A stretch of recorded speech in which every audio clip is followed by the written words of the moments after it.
Guys, welcome.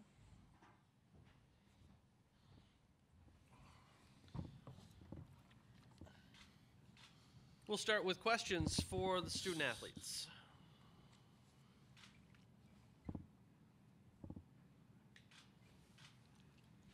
Question for Tyrus.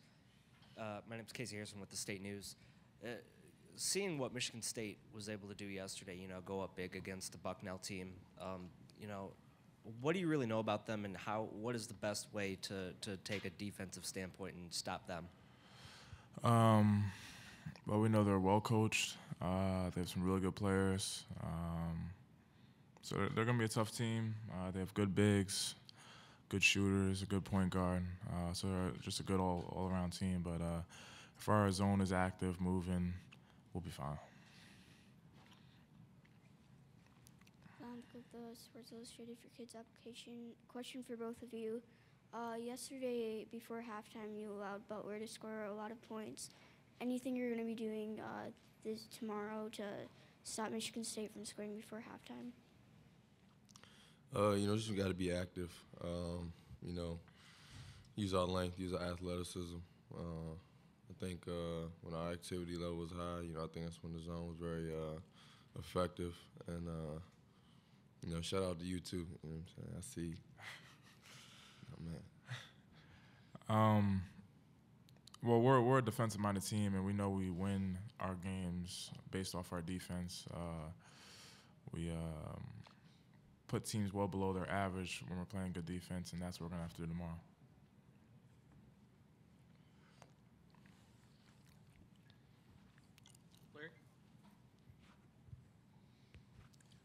Larry Leach, Associated Press. Question for Frank. How do you see your role? When you're doing your job for Syracuse, what are you doing?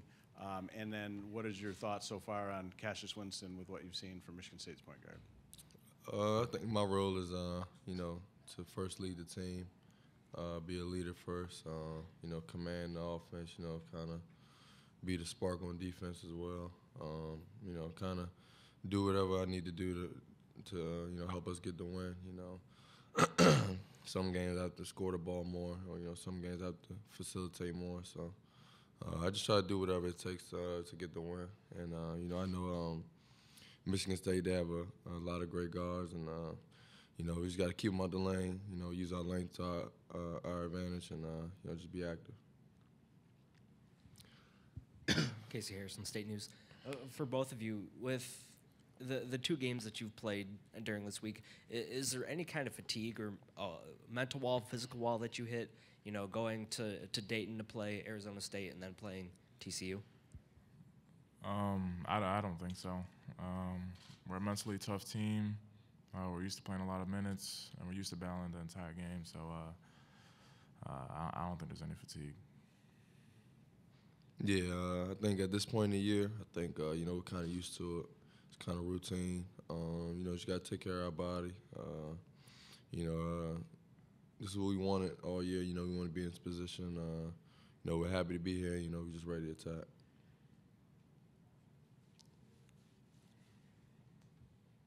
With this kind of short turnaround, is there anything special in particular that you guys do to take care of your bodies during your off days? Just sleep a lot. I think, getting a lot of rest, drinking a lot of fluids. We have a great staff. Brad Pike and Ryan Kabilis, they do a great job of stretching us out, icing up after each game, and we just gotta be smart about it. Just like Frank said, stretch, ice, a lot of sleep, and just mentally preparing yourself for the next game. Anything else?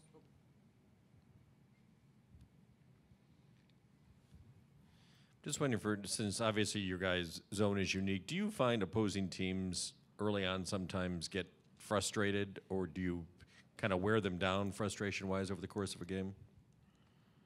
I mean, if we're playing the zone the correct way, we're moving, active, talking, we definitely frustrate a lot of teams because we're just so long, athletic.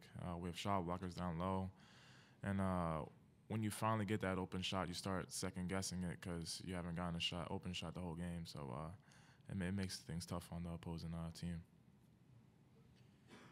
You guys will be playing a team that last night played 11 different guys. You guys play usually the whole game. I'm curious if you've thought at all about how that might affect the way that the game plays out, and if you think that helps or hurts you. I think every team is comfortable with at this point in the year with what they do. We go 7 deep, so we're used to playing minutes. The other team making subs is nothing but a personnel issue for us. So we just pay attention to who comes in the game and what they do on both ends of the floor. But for us, we just gotta stay focused on our task. Get some good movement on offense. Try to get some penetration and just be active on defense. Do you guys think that playing the zone helps you guys stay fresh in this sort of a compacted schedule? Shoot, nah. I mean, the zone is to me almost kind of tougher than man.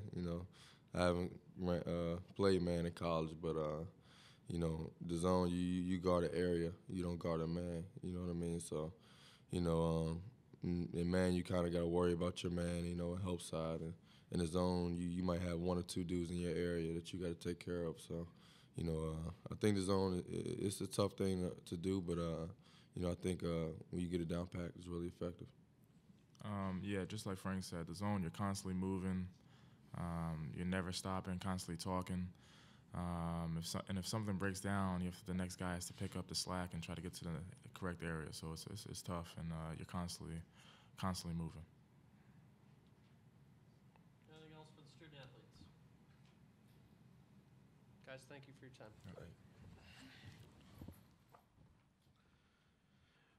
Coach Boeheim will be here at 4:15. Syracuse locker room remains open for just a little bit longer.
Coach, welcome. Thank you.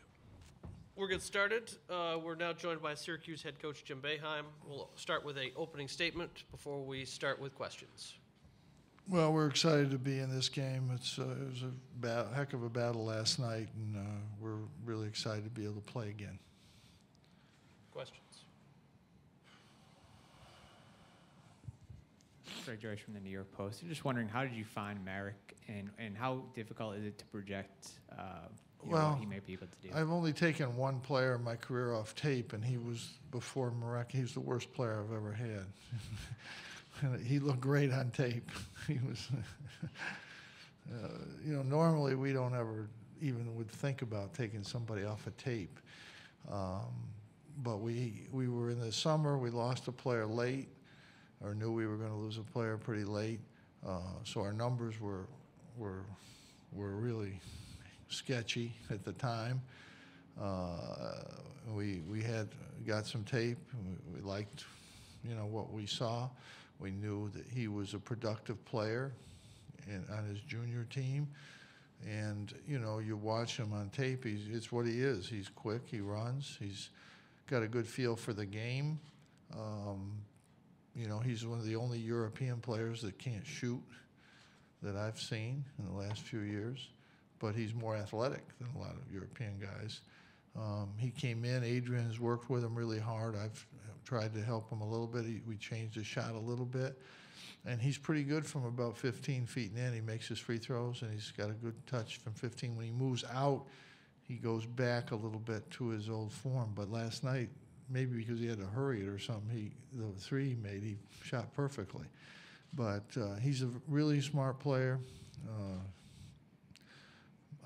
If he weighed 200 pounds, 210, he'd probably be one of the better players in the country. He weighs 175.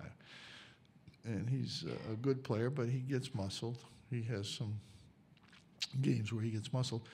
We have a really good three-man offensive team that people try to help on our other guys, and that creates some openings for him, and he sees where those openings are, and he can be very productive in those open situations. And when people play him straight up, it gives our other guys a little bit more room to work out there. But he's gotten better all year, but he's pretty much what we thought coming in. Really knows how to play and has a good feel for the game. And at the time, again, it was a necessity move. And the way things worked out, it became even more of a necessity move. Larry Leach, Associated Press. Coach, Frank Howard, what do you say or do to help him cut down turnovers, and your thoughts on Cassius Winston's game? Well, he's started out the year at a horrific rate, and he's been really good. He's been really good over last half, 3/4 of the season. And Cassius Winston, I've had him with USA Basketball when I was the chairman of that committee. He's a tremendous player, really, really good player. But he's one of 10. Michigan State's a team you can't focus on one guy or two or three or four. You have to play the whole team. Jim, could you please share some memories of when you coached against Jaren Jackson Sr., and then maybe your thoughts on his son, who you're going to be seeing tomorrow? Yeah, he was a really, really good player at Georgetown. Didn't like him too much. I don't like anything about Georgetown, but he was a really good player, and his son's a better player. He's a really good player. I'm curious how you think the fact that you've got so many guys playing 35, 40 minutes a game affects the personality or the character, I guess, of this team. I'm not sure I understand that. Do you think that they enjoy that, or it affects the way that they... I've never had a player that didn't enjoy playing every minute of every game. If you ask them if they're upset about playing every minute, I don't think you'll find one of them upset. I remember I had a player once many years ago, and he was playing about 36 minutes a game. His father came to me and says, he's not happy. I said, what do you mean? He wants to play the whole game. Well, we're up 30. They all want to play. Obviously, in reality, if you play, the really good players play about 37 minutes. I mean, you tell me you can play 37, you can't play 40? It's 3 minutes. I mean, it's not like if you're not playing 40, you play 28. You know, the really good players on most teams, Michigan State's an exception, they have tremendous depth. But the really good players, if you look at the top 3 players on every good team, they play 38 minutes, the top 3 guys. Duke, Rhode Island, they're playing today, they play those guys the whole game virtually. They only come out when they get in foul trouble. Our defense keeps us out of foul trouble for the most part. For the most part, not always, but usually. But no, players want to play. And as I've said many, many times, every 4 minutes you got, it seems like about a 5-minute timeout. It must be 2.5 to 3, whatever it is now. I'm sitting there for at least 2 minutes. I know that, not saying anything. 'Cause they're going to get about 30 seconds worth that they're going to remember. So the other 2.5 minutes is just looking around. But so they get that rest. That's very helpful. But there's no question, you know, our players are going to get tired at some stages, and you know, a really good tired player is better than an average fresh player. You know, Tyus Battles made 5 or 6 threes at the end of games this year for us to either win the game or keep us in the game. And if you're really tired, you don't do that. But whenever we lose, somebody will say, well, you're tired. We win, I guess they're not tired. Jim, over here at Graham Couch, Lansing State Journal, do you remember when you sort of had an inkling that Tom Izzo would get the program rolling at Michigan State? I know you faced him in 2000, but did you know before that? Well, yeah, I knew he was an assistant coach. I knew Tom when he was an assistant coach, and he knew the game. He was a hard-charging guy. And, you know, I knew when he took over at Michigan State, he'd do a great job. I love Judd Heathcote. Judd was a great coach, but he wasn't the kind of recruiter that Tom would be and has become. But there was never any doubt that he'd be a great coach. He's an absolutely, you know, one of the great coaches that we've ever had. And I think he's even better off the court. He's one of the nicest people I know. I've known him. I've been on the board with him. I've been around him for probably close to 40 years now, and from when he was an assistant. And there's no guy that has better character that you would want to be your head coach more than Tom Izzo. I've seen countless situations where I've been around him where he always does the right thing 100% of the time. Tom Izzo would never do the wrong thing. And anybody that thinks other than that, they don't know Tom Izzo. I know him. I've been involved in stuff, and you're not supposed to say things, but Tom Izzo's not going to do things that aren't right 100% of the time. On the basketball court, off the basketball court. He's a great guy. He's a great leader. And I'm very proud that he's a friend of mine. Jim, thank you for your time. Just going off your comment on timeouts, what's sort of the key to running a good timeout and organization-wise? Well, you know, I think if they get one thing that you say, you had a good timeout. There's many times that we put one thing in and we're coming out of the huddle and I'd see one guy going, what play are we running? You get one thing across or so, and usually you take a timeout. It's better if the other guy takes one, you don't need one. But if you take one, you're just trying to sit them down and get them on track. I never used to believe it really helped that much, but I think I've learned over the years, I think sometimes it does help. Coach Wooden used to say, whoever takes the first time out is going to lose the game. I'm not sure that's really true. But he was pretty smart. Jim, Casey Harrison, The State News.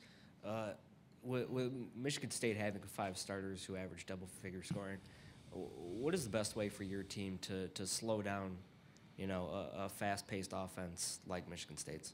Play good defense. Make them take time. Make them have to work for their shots. And then make sure we take time and get good shots on our end. Those two things. Additional questions? Jack, Team 92-1 and Fox 47. Jim, you were pretty eloquent last night talking about the Virginia situation. A lot of people have been coming at them, the team and the program, pretty hard over the last 16 hours. Yeah, there's a lot of idiots out there. I know that. When people say that they would rather have had a 15-16 season than to have what Virginia had, what does that say about our sense of perspective, and what would you tell those people? That group of people, if there really is a group like that, probably are unemployed or idiots, never went to school, or they're really, really smart lawyers and doctors that think they know everything and really, in reality, probably know what they're doing and know nothing else. And, Tony Bennett's in my top 2 or 3 coaches in the country, by far. Unfortunately, in our business, it's all about the tournament when you're a good team. When you just get in, like now, I'm a great coach. I'm shit. I'm no better than I was 2 weeks ago. But, well, he won 2 games. Oh, wow, he must be really good. No, nothing to do with that. I've seen coaches win games in this tournament, 2 or 3, 4 games, and they're terrible coaches. Things just went right. And it's what you do over the course of 35 games that determines what kind of coach you are. You win 17 games in the ACC, win the ACC tournament. I think he's got one guy who is hurt that'll be an NBA player. The other guys are, they're pretty good. There's a couple. They may sneak. I don't know. They may sneak in there, but he's won the ACC against Duke and North Carolina. What, 4 or 5 years? I don't even know what it is. It's beyond even trying to understand it. With maybe 2 recruits in the top 40, and he's playing against 15 guys on each team over those period of time that were in the top 20 or top 10 or top 5 and wins. Come on. It's one game. It's one game. I can't. But a reasonably good player on the Pro Tour can beat Tiger Woods in one game, 18-hole round. When he was at his peak, he got beat a lot. This is college basketball. I saw the Spurs get beat in their first game of the playoffs one year. They won the championship. Golden State, I think, got beat in their first game. They won the championship. It's a one and done. You're off your game a little bit, And this, it's not that they're like people will say, well, they're just good in the regular season. They're not good. That's just stupid. That's just stupid. You look at every year they've lost, and I'm not going to recite the whole thing, but they lost to Michigan State in the Garden. Michigan State had a great team. I don't remember all the other ones, but you play in this tournament, you're going to get beat. Pittsburgh, they didn't like their coach because he didn't win the tournament. They're doing really good now, aren't they, in Pittsburgh? I know all those people were yelling, too. They wanted him out.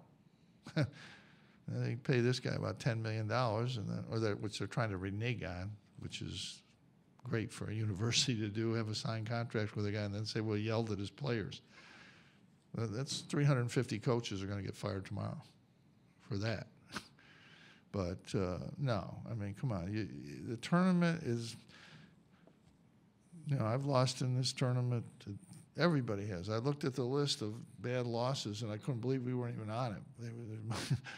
Yeah, but, Mike Krzyzewski's lost. I've lost. Roy Williams has lost. Bill Self has lost.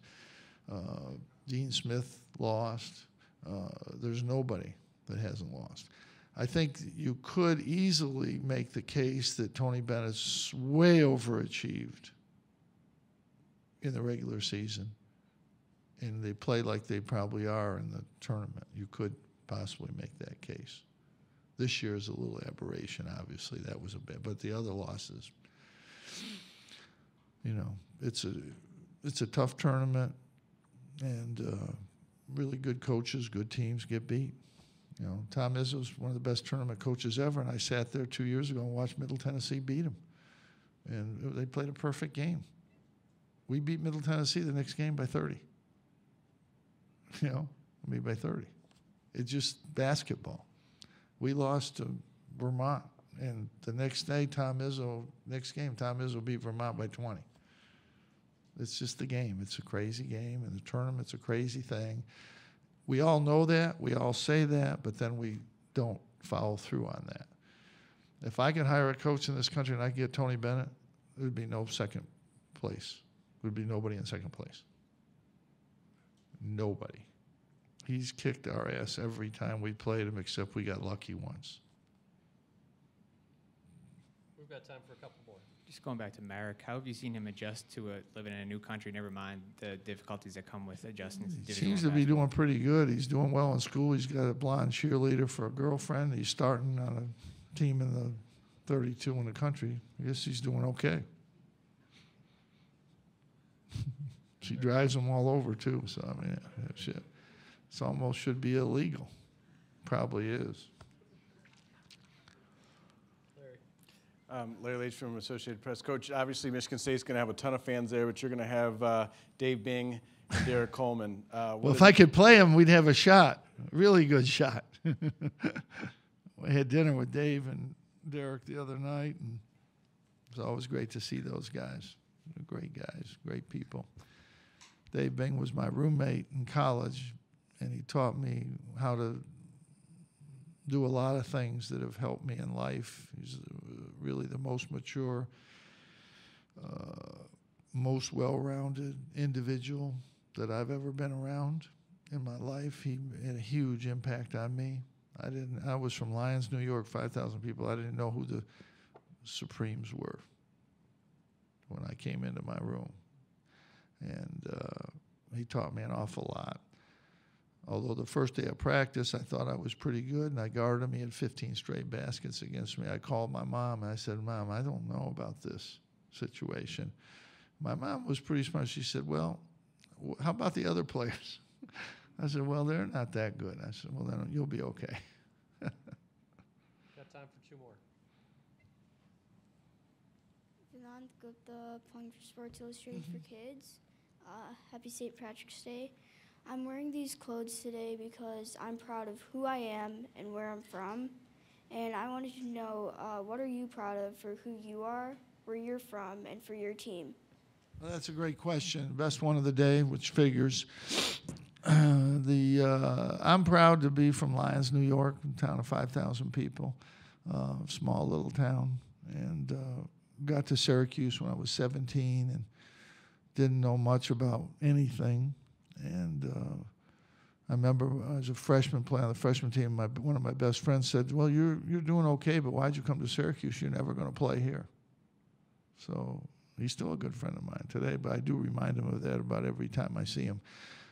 But I'm very proud to be from Syracuse. Syracuse is a great place. It's a great city. The people are great. 4 months the weather's bad, and we play basketball then. So I don't really think about that too much. But it's a great community. They support our basketball program, and they support all our causes. We raise $1 million a year in Syracuse for charity, and most coaches can't raise $100,000. So we're very fortunate to be in that city. We have 200,000 people in the city, and we average 22,000 people a game this year. It's tremendous support. We have parking for 500 cars. And it gets cold. It does get cold. I don't talk about that a lot. Jim, Matt Winslow with MLive. You have a few guys that play obviously a lot of minutes. Tyus said he doesn't even look at the bench anymore. He doesn't even look over there. How much do you see that as just like a point of pride from those guys? They don't even think about coming off the floor. No, they know they're going to be out there, and there's a comfort to that too. As a player, I never like to come out. You always want to be in the game, and when I'd come out, I hope the guy that went in played bad so I could get back in. Unless it was a close game, then I might not do that. But all players want to play. They want to be they want to be in the game as much as they can, and it's they're going to get worn down. They're going to feel it sometimes. You just got to play through it and go from there. That's all you can do. You can't think about that. You can't think about the negatives in this game. You got to think about the positives. And this team's been great at that. We shot the ball horrifically last night against Arizona State. We did not shoot it well, and we're able to get at the end of the day get the win. And they've been good at that all year. We've had a few good shooting games, and we're probably going to need one pretty soon here. Coach, we appreciate Thank your you. time.